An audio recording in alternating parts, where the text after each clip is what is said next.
Last में हमने देखा था, लास्ट डिस्कशन में जो हिस्ट्री के किस तरीके से डायरेक्ट टैक्स और इनडायरेक्ट टैक्स दो पार्ट में उसको बांटा गया था। मनुष्य स्मृति में अर्थशास्त्र में जो है इन चीज़ों की बात करी गई थी, ताकि जो है टैक्सेशन का इस तरीके से कलेक्शन हो ताकि जिसके पास सफिशिएंट है वो कंट्रीब्यूट कर सके और बाकी सोशल वेलफेयर में जो है वो पैसा लगाया जा सके। धीरे धीरे जो फर्स्ट इंट्रोड्यूस करा गया वो इनकम के अकॉर्डिंग करा गया। उसके हिसाब से सर जेम्स विल्सन ने जो है इसको एक्ट को फर्स्ट टाइम फॉर्म किया। उसमें फर्दर काफ़ी बार चेंजेस हुए। लास्ट में 1961 में जो एक्ट बना वो ही उसी में हर साल जो है अमेंडमेंट्स होती आई है। तो यहाँ पे 1961 की हमने बात करी थी जो कि 1 अप्रैल 1962 से जो है इफेक्ट में आया था पूरे भारत में इंक्लूडिंग जम्मू एंड कश्मीर। उसके बाद हमने डायरेक्ट टैक्स और इनडायरेक्ट टैक्स के बीच में क्या फ़र्क रहता है वो देखा था। इनडायरेक्ट टैक्स जिसकी इनकम जितनी होगी उस हिसाब से उसकी जो है उसके ऊपर जो है उस हिसाब से उसका टैक्स लगेगा। और उसके बाद हमने देखा था कि वो डायरेक्टली जो है उसी पे लेवी होगा जिसकी इनकम होगी। वो उसका बर्डन कहीं पे पास ऑन नहीं कर सकता। उसके बाद हमने देखा था कि पेइंग कैसे होगा। इंडिविजुअल अगर इंडिविजुअल का के ऊपर टैक्स लग रहा है तो उसके ऊपर लेवी हो जाएगा। बिजनेस एंटिटी के ऊपर है तो बिजनेस एंटिटी के ऊपर लेवी हो जाएगा।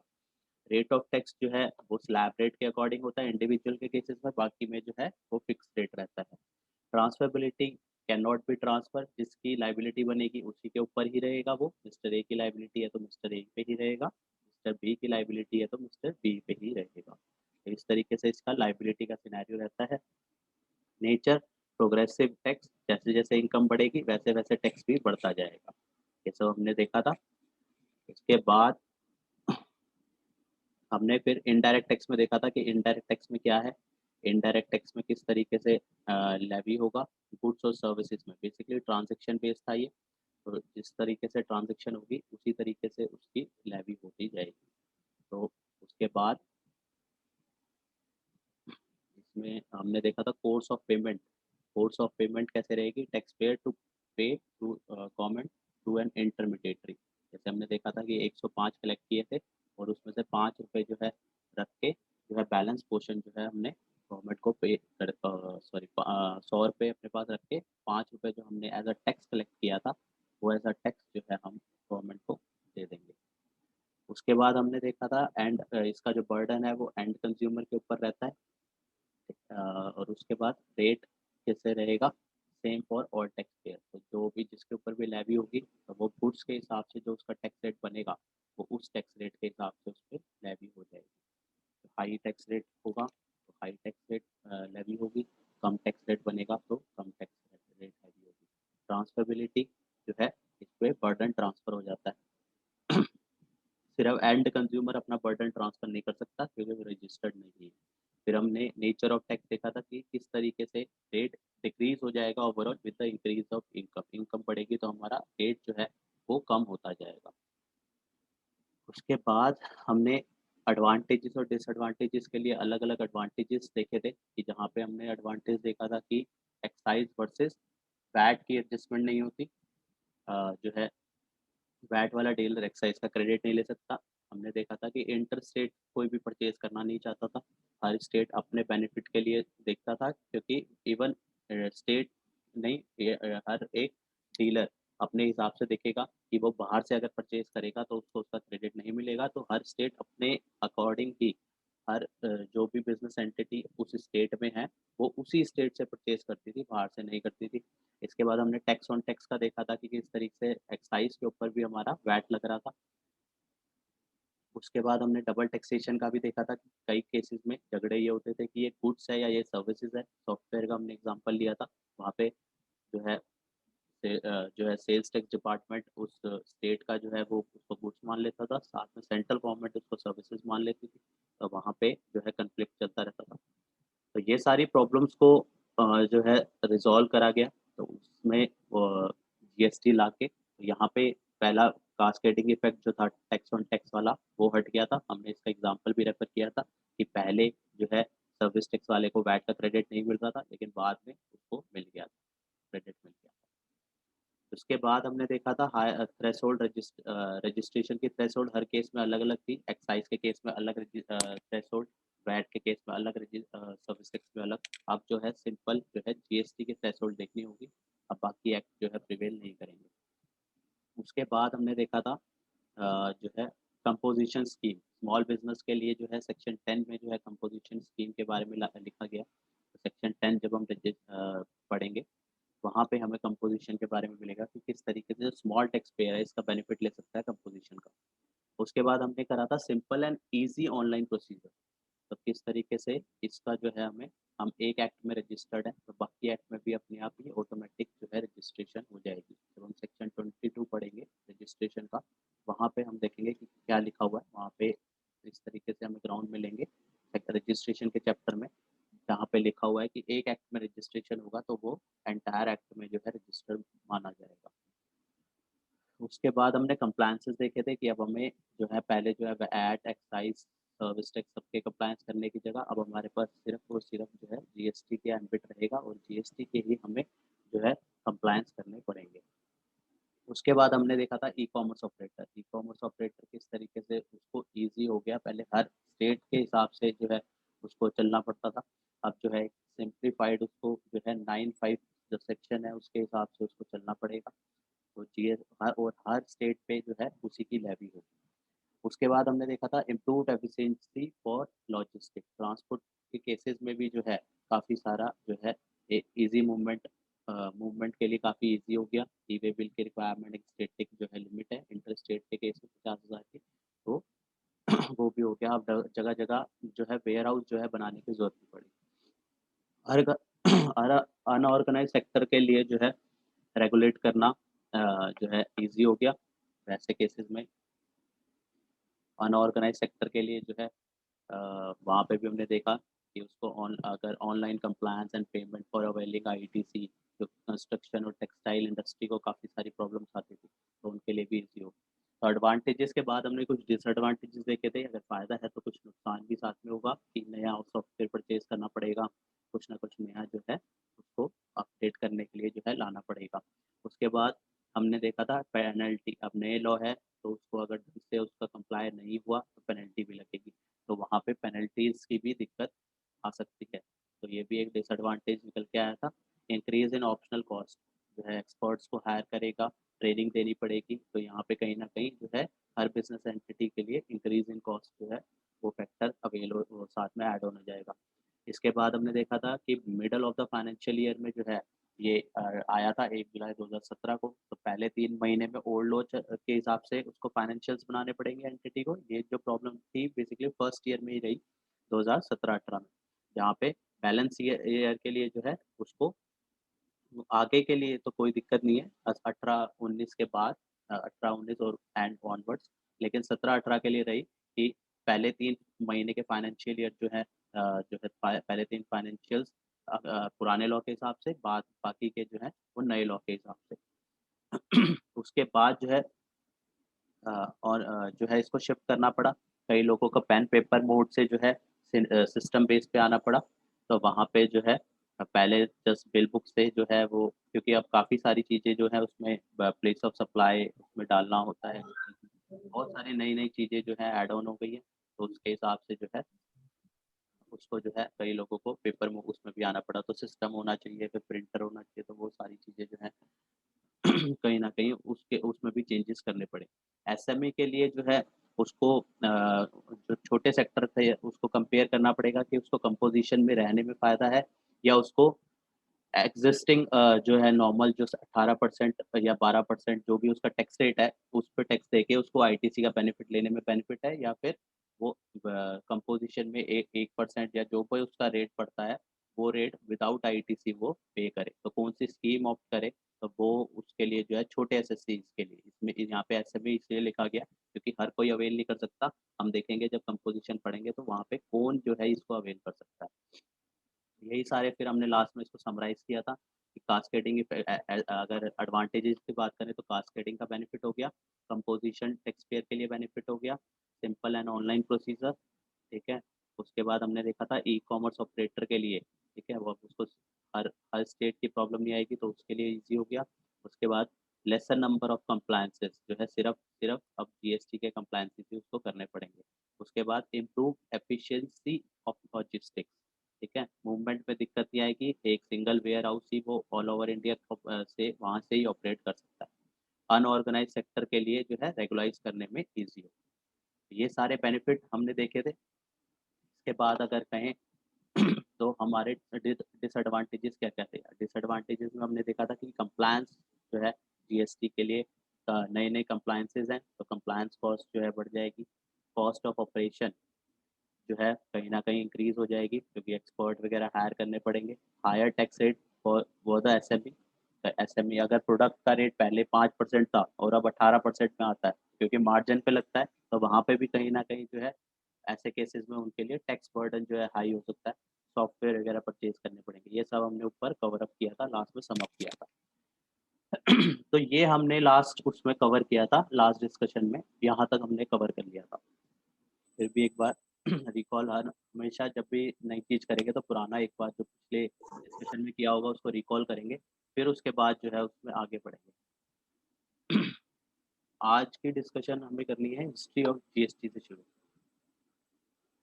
यहाँ से हमें हिस्ट्री ऑफ जीएसटी से आज की डिस्कशन को शुरू करेंगे। इस डिस्कशन को शुरू करने से पहले एक ना एक स्टोरी है, किसी ने सुनी है, नहीं है? एक ना स्टोरी थी, बड़ी सही लगी। एक एक अमित था और एक सुमित था, 2 भाई थे, 2 कज़न थे, एक अमित और एक सुमित। दोनों ना एक ही क्लास में थे, दोनों एक ही क्लास में थे, साथ स्कूल जाते थे। सर सुमित आरके होल्डिंग वाला। हैं? नहीं, ये नहीं पता कौन-सा सुमित था। अगर वो देख रहा होगा तो वो सोचेगा मैं मेरी बात तो नहीं हो रही। तो नहीं, कोई और सुमित था।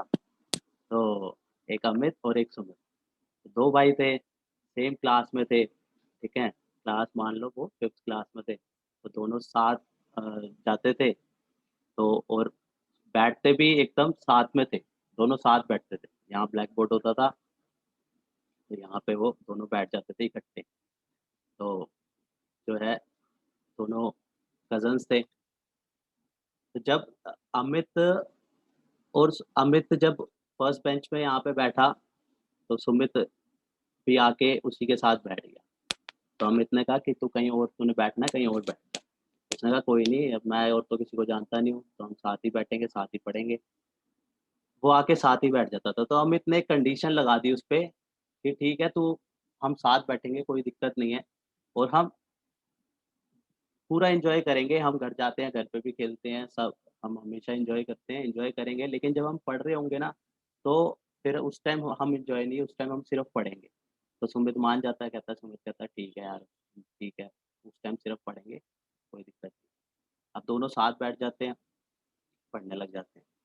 तो इनके साथ प्रॉब्लम क्या आती है ना, ये अमित जो है हमेशा क्लास में फर्स्ट आ जाता है, हमेशा फर्स्ट आता है ये, और ये भी फर्स्ट आता है, लेकिन ये पीछे से फर्स्ट आता है।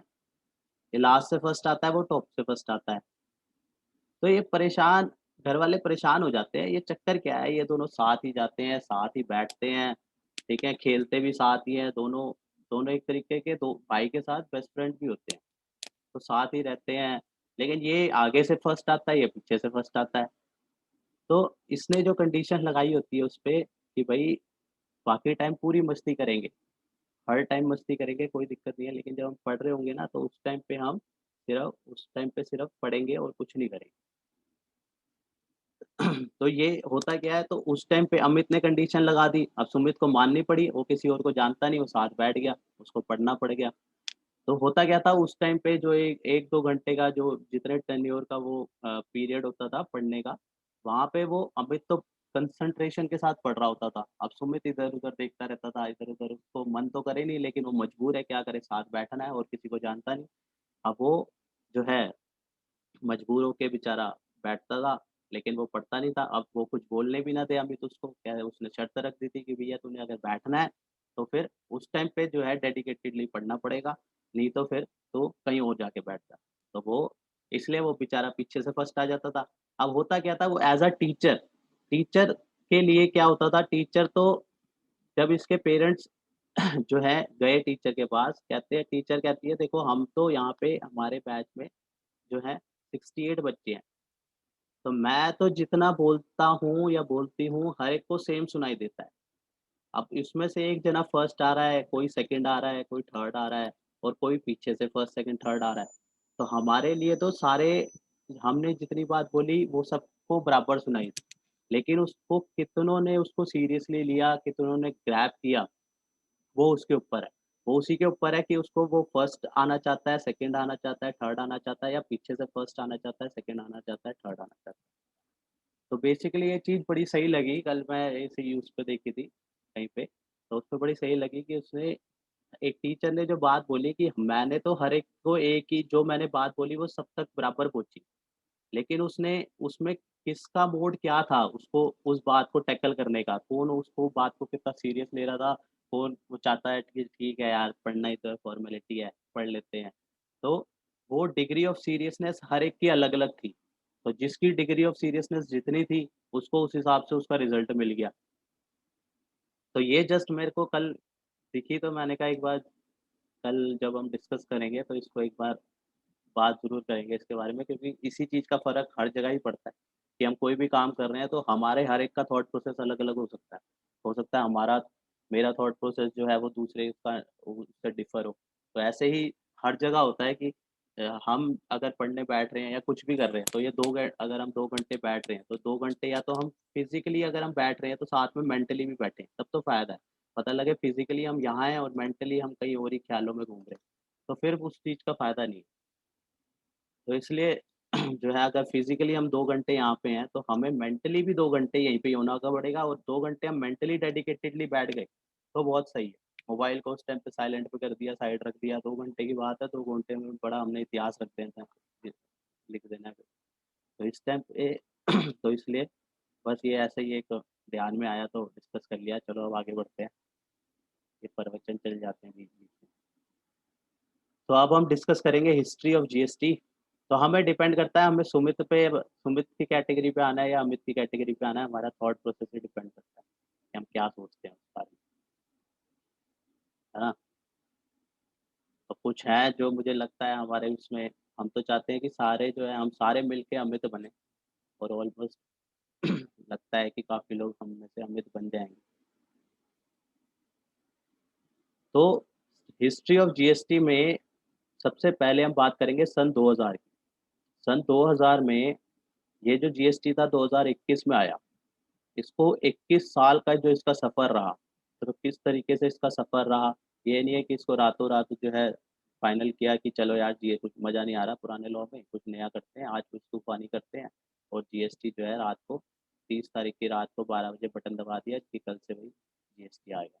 तो ऐसा नहीं था, इसके पीछे बहुत सारी जो है रीज़न्स जो है बहुत सारी कहानियाँ थी। कि पूरा पहले अगर हम दूसरी कंट्रीज़ में अगर बात करें तो दूसरी कंट्रीज़ में जीएसटी ये चलते हुए आ रहा है। पहले भी जीएसटी ये नहीं है कि कोई नई चीज़ है। बाकी की कंट्रीज़ में ये जीएसटी जो है चल रहा था। तो वो ही मॉडल उसी तरीके से जो मॉडल है, जो दूसरी कंट्रीज़ का था, तो वहाँ पे हमने देखा कि उस कंट्रीज़ को ये जो प्रॉब्लम्स हमने देखी कि कास्केडिंग इफ़ेक्ट की प्रॉब्लम या फिर हमने डबल टैक्सेशन की प्रॉब्लम, तो वहाँ पे ये चीज़ें ये झगड़े नहीं थे कहीं उसमें। कि हर स्टेट अपने में काम कर रहा है। वहाँ पे एक जो है पूरा इंडिया मतलब पूरा कंट्री जो है एक ही रोल प्ले कर रहा था। तो वहाँ का मॉडल जो है यहाँ लाने की कोशिश करी। तो यहाँ वहाँ पे 2000 सन 2000 में पहली बार प्राइम मिनिस्टर उस टाइम जो थे अटल बिहारी वाजपेयी, उन्होंने कहा कि इस तरीके का जो मॉडल है, जो कॉन्सेप्ट है, एज़ अ जीएसटी उसको नाम देके मतलब कॉन्सेप्ट देखो फिनोमिना तो वही है, वैट वाला ही है, लेकिन तरीका बदल जाएगा। तो कहा कि इस तरीके को जो है हम देखते हैं कि इंडिया में इसको ऑप्ट करें। तो उसके लिए एक कमेटी फॉर्म करी। तो एक कमेटी फ़ॉर्म करी जिसको कालकर कमेटी नेट पे आप डालोगे तो कालकर कमेटी के बारे में भी मिल जाएगा। कालकर कमेटी कालकर मतलब बेसिकली जो उनके मेन हेड थे, तो उनके नाम से इसकी एक कमेटी बनाई गई जिनको काम दिया गया कि आप इसकी डिज़ाइनिंग करिए। कि आप डिज़ाइनिंग करिए कि अगर हम इस मॉडल को इंडिया में इम्प्लीमेंट करते हैं, तो ये मॉडल इंडिया में हमारी कंट्री में कितना सक्सेसफुल रहता है। इस पे वर्क कीजिए। हमारा जो एक्सिस्टिंग मॉडल है उसमें ये प्रॉब्लम्स आ रही हैं। अब हम जो बाहर के जो दूसरे मॉडल्स हैं उसको अगर हम ऑप्ट करते हैं तो वो कैसा रिजल्ट दे सकती है। तो उस पे जो है फिर कमेटी ने जो है अपनी काम करना शुरू किया सन 2000 से। उन्होंने अपनी रिपोर्ट्स दी कि इस तरीके से जो है अगर हम इसमें काम करते हैं तो ये जो है चेंजेस हमें करना पड़ेगा। तो फिर उसके बाद 2-3 साल लग गए उस चीज़ में, फिर द 2003 में सेंट्रल गवर्नमेंट ने टास्क फोर्स बनाई इसके लिए, जहाँ पे फिस्कल रिस्पॉन्सिबिलिटी और बजट मैनेजमेंट, जैसे हमारा बजट आता है ना, उसमें वही सारी चीज़ें होती हैं कि इतना पैसा जो है हमारा कलेक्ट होएगा और इस तरीके से पैसा को की यूटिलाइज़ेशन होएगी। इस तरीके से पैसा आएगा और इस तरीके से यूटिलाइज़ होगा। टैक्सेस के थ्रू, सेस के थ्रू, इन सब चीज़ों से पैसा आता है, ड्यूटी के थ्रू पे पैसा आता है, तो वो सारे पैसा जो है किस तरीके से यूटिलाइज़ करेंगे, वो सारी चीज़ें बजट में आती हैं। उसी तरीके से इसके ऊपर भी काम किया गया। सन 2000 में सन 2000 में क्या करा, सन 2000 में स्ट्रांगली रिकमेंड किया फुल्ली इंटीग्रेटेड जीएसटी के बारे में ऑन नेशनल बेसिस। अब इंटीग्रेटेड जीएसटी क्या है? Fully strongly recommended fully integrated GST, कि इंटीग्रेटेड जीएसटी लाते हैं। जो जीएसटी बेसिकली उस टाइम पे बेसिकली जो जीएसटी का तरीका रहता है ना, वो 2 तरीके के जीएसटी हैं ऑल ओवर वर्ल्ड अगर बात करें तो। एक होता है यूनिफाइड जीएसटी, एक होता है ड्यूअल जीएसटी। ड्यूअल 2 जो मॉडल हैं जीएसटी मॉडल। कुछ स्टेट जो है हमारे यूनिफाइड जीएसटी मॉडल में काम करती हैं, कुछ ड्यूअल जीएसटी मॉडल में काम करती हैं। यूनिफाइड जीएसटी मॉडल मतलब एक ही कोई भी ट्रांज़ैक्शन हो, एक ही सिंगल टैक्स लग जाएगा सीधा-सीधा। चाहे वो गुड्स हो, चाहे वो सर्विसेज़ हो, सीधा-सीधा एक ही टैक्स लगना है। और जैसे अभी हम देखते हैं कि हमारा सीजीएसटी लग रहा है, हमें देखना पड़ता है सीजीएसटी, एसजीएसटी लगेगा या आईजीएसटी लगेगा। वहाँ पे ऐसा कुछ नहीं, सीधा एक ही टैक्स लगेगा जीएसटी और उसका ये प्रिस्क्राइब रेट होगा, वो लग जाएगा। तो कई कंट्रीज़ इस मॉडल में है, यूनिफाइड जीएसटी मॉडल में। कुछ कंट्रीज़ ड्यूअल जीएसटी मॉडल में है। ड्यूअल जीएसटी मॉडल में जैसे हमारा इंडिया जो ऑप्ट किया है वो ड्यूअल जीएसटी मॉडल ही ऑप्ट किया है। उसके पीछे बहुत सारी वजह थी ड्यूअल जीएसटी मॉडल क्यों लाया जाए, क्योंकि यूनिफाइड जीएसटी मॉडल, क्योंकि यहाँ पे क्या है, हर एक स्टेट के पास अपनी पावर्स हैं। तो कोई स्टेट ये नहीं चाहता कि अगर इस तरीके का मॉडल आए तो कहीं मेरे को लॉस हो जाए। हर कोई अपना लॉस सिक्योर करने के लिए जो है वो यूनिफाइड से उसको डर था कि कहीं ऐसा ना हो कि कोई स्टेट छोटा है, कोई स्टेट बहुत बड़ा है। कईयों की एम्बिट छोटी है, कईयों की एम्बिट बड़ी है। कुछ स्टेट जो है मेट्रो सिटीज़ में आते हैं, कुछ स्टेट जो है वो नॉन मेट्रो सिटीज़ में आते हैं। तो ऐसे केसेस में कहीं कुछ स्टेट में जो है व्यापार ज़्यादा होता है, कई स्टेट्स में कम होता है। तो ऐसा ना हो कि एक सेम सिस्टम आने से जो है उस स्टेट की जो रेवेन्यू कलेक्शन है वो कम हो जाए। तो ऐसे केसेस में क्योंकि क्या होता था अभी हम आगे देखेंगे कि सॉरी, अलग-अलग तरह की लिस्ट होती है। आर्टिकल शेड्यूल 7 है एक, schedule 7 of constitution of India. Schedule 7 of constitution of India जो है ना, इस पे 3 पार्ट है। पहला पार्ट है यूनियन लिस्ट, दूसरा है स्टेट लिस्ट, तीसरा है कॉन्करेंट लिस्ट। पहला जो है यूनियन लिस्ट, इस पे जोन-सी भी आइटम्स होंगी, अब इसको एंट्री वो होती है बेसिकली वो एंट्री नंबर, चलो हम एंट्री से ही बोलते हैं, जोन से भी एंट्री, अलग-अलग एंट्रीज़ के नंबर होते हैं, कभी भी टाइम मिले तो शेड्यूल 7 ऑफ कॉन्स्टिट्यूशन डालोगे, तो आपको उसमें इसके 3 पार्ट मिल जाएँगे और 3 पार्ट में लिखा हुआ आपको अलग-अलग टैक्सेशन दिखेगा, जो यूनियन में मिलेगा, यूनियन में जो अ, जैसे कि एक्साइज़ जो था, हमारा एक्साइज़ लगता था, वो यूनियन लिस्ट में आता था। इसको हम दूसरे पेज पर डिस्कस करते हैं, जगह थोड़ी-सी कम है। तो इस तरीके का जो सिस्टम था,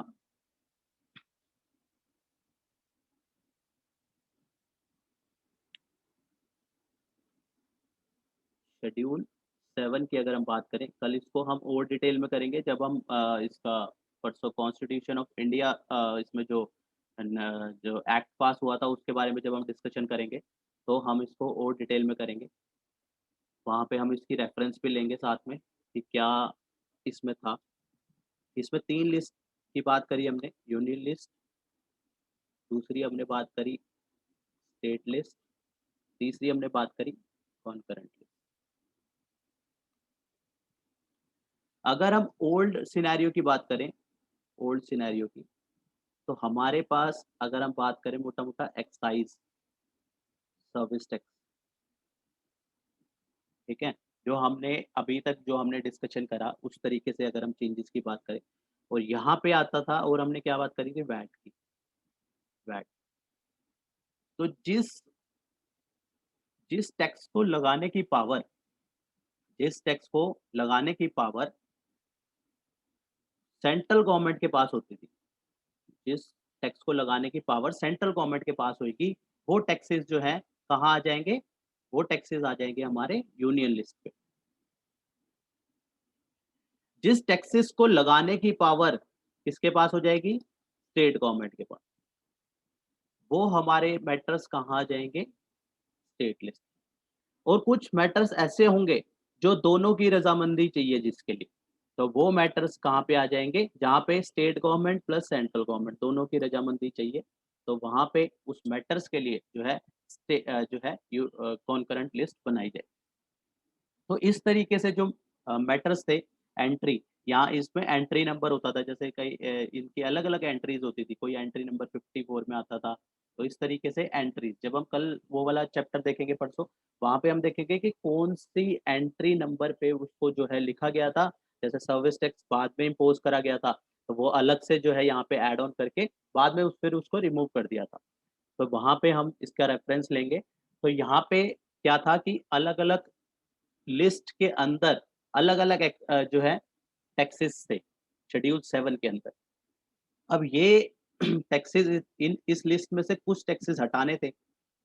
अब कुछ टैक्सेस हटाने थे, जैसे हमने पहले भी बात करी थी कल कि 17 टैक्स टोटल हटाए गए।